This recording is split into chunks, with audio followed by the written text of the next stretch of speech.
Hello friends, आज हम बात करेंगे थ्रोम्बोलिटिक थेरेपी स्ट्रोक या लकवे वाले पेशेंट्स में।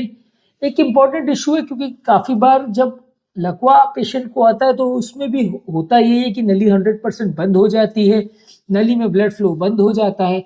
जिस तरह हार्ट की नली जब बंद होती है तो हार्ट का ब्लड सप्लाई बंद हो जाता है, उसी तरह जब ब्रेन की नली बंद होती है तो ब्रेन का ब्लड सप्लाई बंद हो जाता है, तो ब्रेन डैमेज होना चालू हो जाता है। डिफरेंस कहाँ आता है कि अगर हार्ट की नली बंद हो रही है तो पेशेंट को एक्ट करने के लिए टाइम ज्यादा मिलता है, क्योंकि हार्ट का टिश्यू डैमेज होने में 30 मिनट का टाइम लेता है। थोड़ा ग्लूकोज ऑक्सीजन सप्लाई हार्ट में इनहेरेंट रहता है। पेशेंट का ट्रीटमेंट करने में आपको थोड़ा टाइम ज्यादा मिलता है, और ऐसा नहीं होता कि जब नली बंद हुई तो कुछ ही सेकंड या कुछ ही मिनट्स में सारा टिश्यू सड़ जाता है। जबकि ब्रेन का ग्लूकोज और ऑक्सीजन सप्लाई काफी ज्यादा ब्लड पे डिपेंडेंट होता है। मान के चलिए अगर हार्ट का टिश्यू डैमेज होना 30 मिनट में चालू होता है, 30 मिनट्स का टाइम आपके पास होता है ट्रीटमेंट चालू करने के लिए। ब्रेन का ब्लड सप्लाई 3 मिनट में डैमेज हो जाता है। और ब्रेन में और हार्ट में दोनों में ये सबसे बड़ी प्रॉब्लम ये है कि एक बार अगर सेल्स डैमेज हो गए तो नए सेल्स नहीं बनते। जो सेल्स मर गए वो मर गए, आपको पुराने सेल से ही काम चलाना पड़ता है। इसीलिए ये एक बहुत बड़ा इशू बन जाता है हार्ट अटैक के पेशेंट्स में या स्ट्रोक के पेशेंट्स में। आपको जल्दी ट्रीटमेंट करना जरूरी है। हार्ट अटैक के पेशेंट में अगर 12 घंटे तक ट्रीटमेंट नहीं किया गया तो वो टिश्यू पूरी तरह से सड़ जाता है, मर जाता है, उसके बाद ट्रीटमेंट करने का फायदा नहीं होता। ब्रेन के केस में आप मान के चलिए कि इतना ही डैमेज लगभग 5-6 घंटे में ही हो जाता है। यानी कि 5-6 घंटे के अंदर ही टिश्यू इतना ज्यादा डैमेज हो जाता है कि आप कोई ट्रीटमेंट करोगे भी तो भी फायदा नहीं होता है। इसीलिए ब्रेन के ट्रीटमेंट और ज्यादा जल्दी करनी पड़ती है।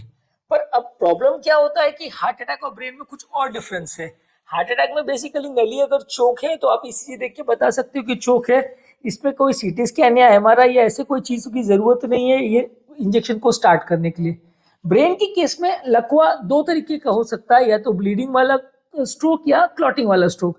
ब्लीडिंग वाले स्ट्रोक में ब्रेन में ब्लीडिंग हो जाती है और पेशेंट को पैरालिसिस के सिम्टम्स आते हैं, जबकि क्लॉटिंग वाले स्ट्रोक में ब्रेन में क्लॉटिंग हो जाती है और पेशेंट को पैरालिसिस के सिम्टम्स आते हैं। अब ऑब्वियसली अगर ब्रेन में क्लॉट है तो आप खून पतला करने का दवा दोगे।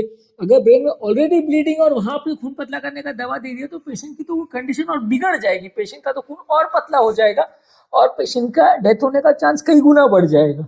तो ऑब्वियसली आपको 100% श्योर होने की जरूरत है कि जो आप थेरेपी दे रहे हो वो सही है कि नहीं। अदरवाइज आपका थेरेपी उल्टा फायदा करने के बदले पेशेंट को नुकसान करेगा। अगर बाई चांस पेशेंट का ब्लीड अगर ब्रेन में हुआ और आपने वहां पे पेशेंट को थेरेपी दिया तो पेशेंट की मृत्यु भी हो सकती है। इसीलिए जब भी ब्रेन वाला पेशेंट आपके पास प्रॉब्लम लेके आता है, स्ट्रोक लेके आता है, तो पहले आपको सीटी स्कैन के लिए अर्जेंट भेजना पड़ता है, देखने के लिए कि पेशेंट को कौन से टाइप का प्रॉब्लम है, और उसके बाद फिर आप इंजेक्शन या थेरेपी दे सकते हो। जबकि हार्ट अटैक के पेशेंट में स्ट्रेट अवे अगर आपने ईसीजी देखा और आपको पता है कि एंजियोप्लास्टी की फैसिलिटी नहीं है तो तुरंत आप पेशेंट को इंजेक्शन चालू कर सकते हो, पेशेंट को थेरेपी तुरंत दे सकते हो। ब्रेन वाले पेशेंट में ये फैसिलिटी नहीं होती है। आपको जो इंजेक्शन आप देते हो उसमें आपको पहले से कंफर्म होना जरूरी है। आपको अगर गलत कारण से इंजेक्शन दे दिया तो संभालना बहुत ज्यादा मुश्किल पड़ जाएगा, और उसके बाद जो होगा वो अनफॉर्चुनेटली उसका कोई इलाज नहीं होगा। ब्रेन में ब्लीडिंग हो गया तो ज्यादातर पेशेंट मर ही जाएगा। हार्ट में यूजली ऐसा नहीं होता है कि अगर आपने हार्ट में खून पतला करने का दवा दिया और बाई चांस क्लॉट है भी या नहीं भी है, आपने बिना कारण भी अगर इंजेक्शन दे दिया तो हार्ट के अंदर ब्लीडिंग नहीं होगी। लेकिन ब्रेन में ब्लीडिंग डेफिनेटली अगर हो जाती है तो ब्रेन का प्रेशर इतना बढ़ जाता है, ब्रेन के इंट्राक्रेनियल प्रेशर इतना बढ़ जाता है कि उसकी वजह से ही पेशेंट की जान जा सकती है। तो इसलिए ब्रेन वाले पेशेंट्स में आपको और ज्यादा 100% श्योर होने की जरूरत है। इसीलिए पेशेंट को पहले सीटी स्कैन के लिए भेजा जाता है, सीटी होके आता है तब पेशेंट को थेरेपी दी जाती है। हार्ट के पेशेंट में जो विंडो पीरियड होता है इंजेक्शन देने के लिए वो 12 से 24 घंटे तक होता है। ज्यादातर आप मान के चलिए 6 से 12 घंटे से पहले पहले आपको वो इंजेक्शन देना पड़ता है। 6 घंटे के बाद अगर आप इंजेक्शन देते हो तो बेनिफिट कम होता है। जबकि स्ट्रोक में यही विंडो पीरियड 3 घंटे का होता है, यानी जो इंजेक्शन आपको देना है, यानी पेशेंट आपके पास सिम्टम चालू हुआ उसके बाद आपके पास पहुंचा और उसको प्रॉब्लम हुई, उसमें आपने इंजेक्शन चालू किया, उसके बीच में आपको सीटी स्कैन भी करा के कंफर्म करना जरूरी है कि ब्लीडिंग तो नहीं है। फिर आपको इंजेक्शन देने और इंजेक्शन कंप्लीट करने के लिए टाइम आपको टोटल 3 घंटे मिल रहा है। जबकि आपको हार्ट अटैक में वही टाइम 6 से 12 घंटे तक का भी मिल रहा है कि पेशेंट आपके पास आया बिना सीटी स्कैन कराए डायरेक्ट आप इंजेक्शन थेरेपी चालू कर सकते हो और आपको विंडो पीरियड ज्यादा मिल रहा है। नेक्स्ट बड़ा इशू ये है कि बाई चांस ब्रेन में अगर ब्लीडिंग हो गया तो पेशेंट की कंडीशन फायदे के बदले नुकसान हो जाएगी। और ये रिलेटिव्स को समझाना कई बार बहुत मुश्किल पड़ता है, क्योंकि पेशेंट बाय चांस कई बार मीडियम लेवल स्ट्रोक की सिम्टम्स लेके आता है या माइनर स्ट्रोक के सिम्टम्स लेके आता है, और आपने इंजेक्शन दिया और पेशेंट को ब्रेन में ब्लीडिंग हो गई, जिसकी वजह से पेशेंट की मृत्यु हो गई, तो उसको समझाना बहुत मुश्किल पड़ेगा, क्योंकि फिर वो पेशेंट के रिलेटिव्स आपके साथ बिल्कुल कोऑपरेट नहीं करेंगे। वो बोलेंगे कि भाई आपने क्या कर दिया, मेरा पेशेंट तो आया था तब बात कर रहा था, अभी तो वो मर ही गया पेशेंट मेरा, या अनकॉन्शियस हो गया या कोमा में चला गया और अब माता बच्ची बढ़ गई है, तो आपने ये फालतू का इंजेक्शन क्यों दे दिया मेरे पेशेंट को। हार्ट अटैक में कंपेरेटिवली उतना कोई ब्लीडिंग रिस्क नहीं है और पेशेंट की मृत्यु होने का इंजेक्शन की वजह से चांस कम है। ऑब्वियसली इंजेक्शन से अगर पेशेंट का प्रॉब्लम होगी भी तो भी ब्रेन में ब्लीडिंग होगा, हार्ट में नहीं होगा। तो पेशेंट के पास आपके पास थोड़ा मार्जिन ऑफ एरर रहता है। डॉक्टर्स को उतना रिस्की सिचुएशन नहीं रहता कि भाई हमने अगर कुछ किया तो हमारी जवाबदेही हो जाएगी अगर थेरेपी असर करेगी या नहीं करेगी। तो ऑब्वियसली इंजेक्शन देने से पहले तो डॉक्टर को नहीं पता रहता ना कि वो असर करेगा या नहीं करेगा या साइड इफेक्ट करेगा, वो तो देने के बाद पता चलता है। और देने के बाद अगर उल्टा पड़ गया तो फिर संभालना कई बार बहुत ज़्यादा मुश्किल पड़ता है। यूजली ये सारे इंजेक्शन का सक्सेस रेशियो 30% के आसपास रहता है। हार्ट अटैक के लिए फर्स्ट जनरेशन लाइटिक्स स्ट्रेप्टोकाइनेज और यूरोकाइनेज जो हम देते हैं तो उनका सक्सेस रेशियो पहले 3 घंटे में या 6 घंटे में दिया गया तो 30% रहता है नली को खोलने में, जबकि थर्ड जनरेशन लाइटिक्स जैसे रेटिप्लेस, टेनेक्टिप्लेस, ऑल्टिप्लेस का सक्सेस रेशियो 50 to 60% रहता है नली को खोलने में। बाद में एंजियोप्लास्टी तो लगती है। ब्रेन में सिनेरियो थोड़ा सा लगे, उसमें स्ट्रेप्टोकाइनेज यूरोकाइनेज तो मना ही है, वो तो अलाउ मतलब उसकी कोई स्टडीज नहीं है। जबकि थर्ड जनरेशन लाइटिक एजेंट जो कि थोड़े महंगे आते हैं उसमें भी ज्यादातर जो डेटा वो ऑल्टीप्लेस के साथ अवेलेबल है, जो कि सबसे ज्यादा महंगा है, ऑलमोस्ट 60-70 हजार रुपए का आता है, उसी के साथ डेटा अवेलेबल है। बाकी लाइटिक एजेंट्स के साथ उतना डेटा अवेलेबल नहीं है। और इसमें ज्यादातर ब्रेन के केस में जो आप इंजेक्शन देते हैं वो 1 घंटे की कंटिन्यूस इन्फ्यूजन में देते हैं। हार्ट के केस में आप तुरंत बोलस लाइटिक देते हो जिसमें एक शॉट में आप इंजेक्शन दे देते हो, जबकि ब्रेन में आप थोड़ा सा स्लो इन्फ्यूजन में देते हो। हार्ट के पेशेंट में बाद में सब में एंजियोप्लास्टी लगती है। ब्रेन के पेशेंट्स में जो आपका इंजेक्शन का असर हुआ चाहे नहीं हुआ उसमें एंजियोप्लास्टी का कोई चक्कर नहीं होता है, क्योंकि ब्रेन में कोई एंजियोप्लास्टी होती नहीं है। हाँ, क्लॉट एक्सट्रैक्शन की कुछ कैथेटर गाइडेड टेक्निक्स होती है, पर वो ऐसा नहीं होता कि आपको क्लॉट डिसॉल्विंग इंजेक्शन देने के बाद भी वो करना ही पड़ेगा या स्टेंट करना ही पड़ेगा। दूसरा बड़ा इशू ये है कि जो ब्रेन में आपको क्लॉट डिसॉल्विंग इंजेक्शन आप देते हैं उसमें बहुत लिमिटेड इंडिकेशंस ये है जिसमें आप दे सकते हैं। अगर बहुत छोटा स्ट्रोक हो तो भी आप नहीं दे सकते, और बहुत मैसिव स्ट्रोक हो जिसमें ब्रेन में ऑलरेडी बहुत ज्यादा इडिमा हो चुका है तो भी आप नहीं दे सकते, क्योंकि उसमें साइड इफेक्ट ज्यादा हो जाएंगे। बहुत छोटा स्ट्रोक में दिया तो असर होगा नहीं।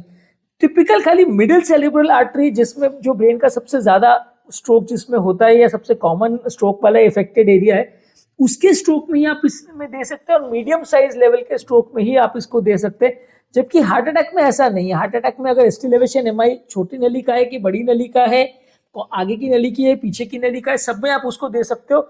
इतना डिसीजन मेकिंग की जरूरत नहीं है कि ये देना है कि वो देना है, इसमें फायदा होगा नुकसान होगा, ऐसा कुछ नहीं है। जबकि स्ट्रोक में आपको मिडिल सेरिब्रल आर्टरी वाले स्ट्रोक में ही सबसे ज्यादा फायदा देखा जाता है और ज्यादातर उसी में दिया जाता है स्ट्रोक। बाकियों में कंपेरेटिवली देने का इंडिकेशन कम है। और अगर पेशेंट को आपने बाई चांस इंजेक्शन दे भी दिया तो भी स्ट्रोक में कितना रिकवरी होगा वो गारंटेड नहीं है। हार्ट अटैक के पेशेंट में मान लीजिए अगर पेशेंट की पंपिंग फंक्शन 5-10% या 20% भी अगर इंजेक्शन से इंप्रूव हो गया, मृत्यु दर कम हो गई, तो पेशेंट्स को आपको दिखाने के लिए या डेटा बताने के लिए कि आपका इंजेक्शन सक्सेसफुल हुआ, पेन कम हो जाता है, कुछ डेटा रहता है। ब्रेन के पेशेंट में आपने इंजेक्शन दिया और पेशेंट का लकवा इंप्रूव नहीं हुआ तो डॉक्टर्स से एक्सपेक्टेशंस बहुत ज्यादा होती है, और पेशेंट को फायदा अगर ज्यादा नहीं मिलता है, रिजल्ट ज्यादा अच्छे नहीं मिलते, तो कई बार वो डॉक्टर्स के लिए भी बहुत डिसअपॉइंटिंग सिनेरियो रहता है, जिसमें डॉक्टर्स भी कई बार परेशान हो जाते हैं कि पेशेंट को थेरेपी दिया, 50,000 का इंजेक्शन दिया और फायदा कुछ हुआ नहीं। तो वो एक तरह से डॉक्टर पर ब्लेम गेम ज्यादा हो जाता है कि ये डॉक्टर ने थेरेपी दिया और वो वेस्ट हो गया। इस वजह से स्ट्रोक में ज्यादातर लाइटिक एजेंट्स कम ही यूज होते हैं।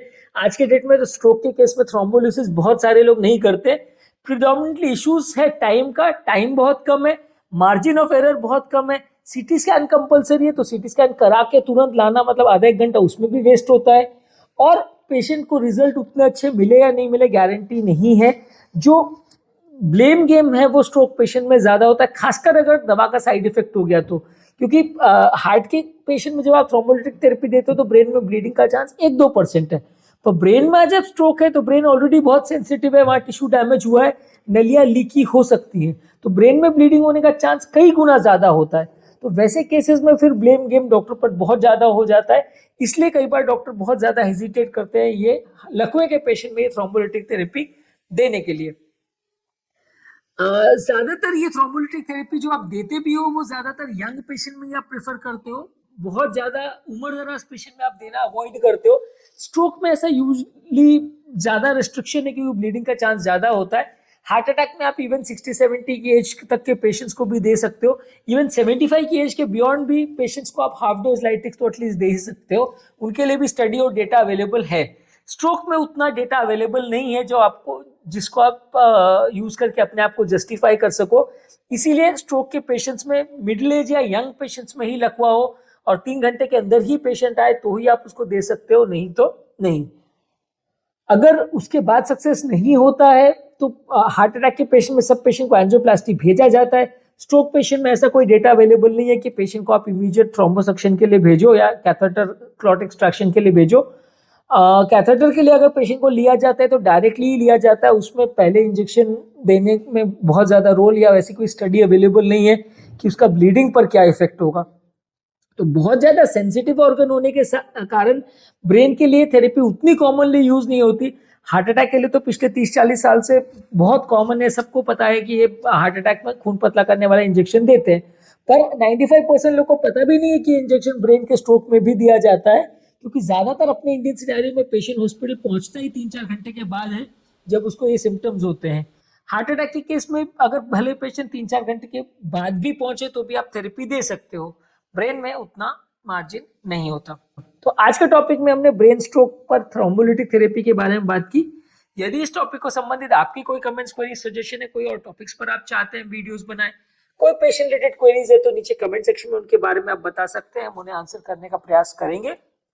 अंत में मैं डॉक्टर नवीन अग्रवाल तहे दिल से आपका शुक्रिया अदा करूंगा कि आपने इस टॉपिक को एंड तक देखा। जो लोग हमारे चैनल पे नए हैं उन्हें रिक्वेस्ट करूंगा कि चैनल को सब्सक्राइब करें, ऐसा करने से चैनल को कंटिन्यू करने के लिए हमें मोटिवेशन और इंस्पिरेशन मिलती है।